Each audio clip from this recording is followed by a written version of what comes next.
አይን ከሚያየው የተነሳ ሊበድል፣ ጆሮ ከሚሰማው የተነሳ ሊበድል ይችላል።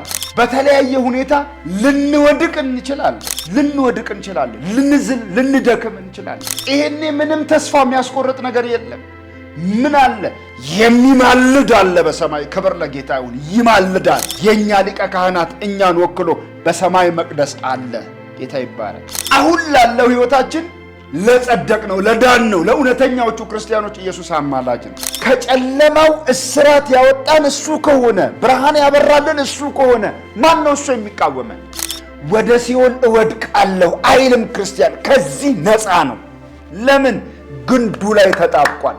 እኮነናለሁ ብሎ ማሰብ፣ በክርስቶስ ኢየሱስ ከዳንኩኝ በኋላ ልጠፋ እችላለሁ ማለት የሞተው ሞት በቂ አይደለም ብሎ መናገር።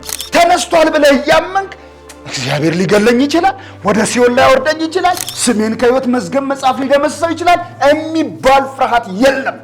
ከኃይላት ከጌትነት በላይ አሁን ለቤተ ክርስቲያን ራስ እንዲሆን የተሰጠው ኢየሱስ በቃ የመጨረሻው ሉዓላዊ ባለስልጣን ነው። እንደሱ ያለ ሌላ የለም። ሁሉ ከእግሩ በታች እየተሽመደመደ ይሰግድለታል። ክብር ለጌታ ይሁን።